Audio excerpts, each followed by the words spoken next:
अयोध्या का ये दर्द आप सुन चुके हैं खुद उसके मुख से कि किस तरीके से मुगल काल में राम मंदिर गिरा दिया गया, वहाँ मस्जिद बना दी गई। लेकिन अंग्रेज़ों के काल तक आते आते किस तरीके से मामला हिंदू मुसलमान का बना तो मामला कोर्ट कचहरी तक पहुँच गया।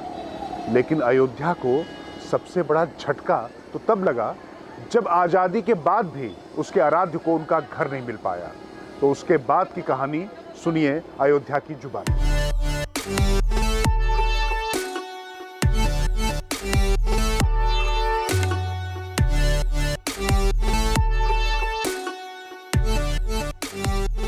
मुगल काल का शुरुआती दौर तो मेरे लिए किसी सदमे से कम नहीं था। उस दौरान तो वास्तव में मेरे अस्तित्व पर हमला हुआ था। मेरी अंतरात्मा इस कदर आहत हुई जिससे उबरने में सालों साल लग गए।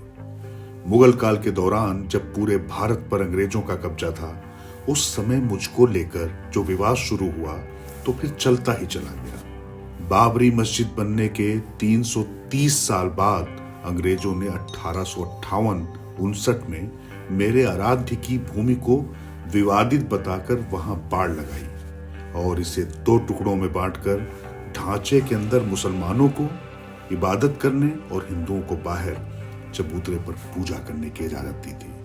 ये पहली बार था जब मेरे आराध्य का मामला थाने पहुंचा, या यूं समझ लीजिए कि यहीं से मेरे आराध्य और उनकी पूज्य भूमि के लिए कोर्ट कचहरी के चक्कर लगने की नींव पड़ गई। इसके बाद 1885 में पहली बार महंत रघुवर दास ने फैजाबाद की अदालत में एक याचिका दायर कर यहाँ मंदिर बनाने की इजाजत मांगी, लेकिन कोर्ट ने महंत रघुवर दास की याचिका खारिज कर दी।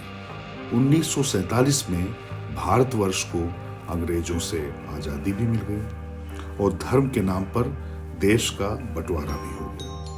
मुझे लगा अब मेरे आराध्य की जन्मस्थली मिलने से भला कौन रोक सकता है। लेकिन बहुत जल्द मुझे एहसास हो गया कि असल लड़ाई तो अपनों से लड़नी पड़ेगी। शाश्वत और परम सत्ता से भी खुद को ऊपर समझ बैठे सत्ताधीशों ने राजनीतिक स्वार्थ के लिए मेरे आराध्य भगवान राम को उसी हाल में छोड़ दिया जैसे अंग्रेज भारत छोड़कर चले गए थे। साल 1949, तारीख थी 23 दिसंबर। मुझे अच्छी तरह याद है कि उस दिन एक दुर्लभ घटना घटित होती है जो किसी भी चमत्कार से कम नहीं थी। दरअसल उस दिन विवादित ढांचा के अंदर भगवान राम की मूर्ति प्रकट हो जाती है, लेकिन केंद्र और उत्तर प्रदेश में बैठी कांग्रेस की सरकार तो जैसे मेरे आराध्य भगवान राम की पूजा नहीं करने देने पर आमादा थी।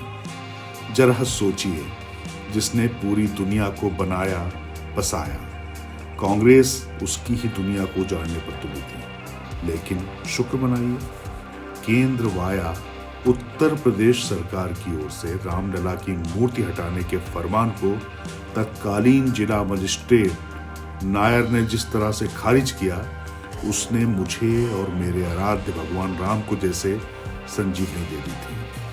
लेकिन तत्कालीन कांग्रेस सरकार की प्राथमिकता मानो मुझे और मेरे रामलला को पीड़ा पहुंचाना ही था। उसने रामलला की मूर्ति वाली पवित्र, पावन और पूज्य भूमि को तालों में कैद कर दिया। बस यहीं से मैंने ठान लिया, अब चाहे जो भी हो, डट कर रहूंगा, डट कर मुकाबला करूंगा। इसी बीच 16 जनवरी 1950 को गोपाल सिंह विशारद नाम के एक शख्स ने फैजाबाद की एक अदालत में मुकदमा दाखिल कर विवाद वाली जगह पर रामलला की पूजा करने की इजाजत मांगी, जबकि दूसरी याचिका में विवादित ढांचे में भगवान राम की मूर्ति रखने की इजाजत मांगी गई। लेकिन कोर्ट ने याचिका खारिज कर ना तो पूजा की इजाजत दी और ना ही मूर्ति रखने की। 1959 में मेरे रामलला को लेकर तीसरी याचिका निर्मोही अखाड़े ने दाखिल कर दी। इसी बीच 70 का दशक और उसमें भी 1975 से 1980 के बीच सियासत ने अचानक करवट ली। 1980 में जनसंघ के नए अवतार भारतीय जनता पार्टी के जन्म से पहले ही देश में गैर कांग्रेस राजनीति का उभार हो चुका था। विश्व हिंदू परिषद जैसे हिंदूवादी संगठन के साथ साथ भाजपा जैसे राजनीतिक संगठन ने जब मेरे आराध्य भगवान राम के नाम को अपनी राजनीति का आधार बनाया तो मेरी उम्मीद को नई उड़ान मिली। मैं हूं राम की अयोध्या सीरीज के अगले भाग में बताएंगे कि 1985 से 1990 के बीच कैसे सियासत ने करवट ली और रामलला का मुद्दा केंद्र में आ गया।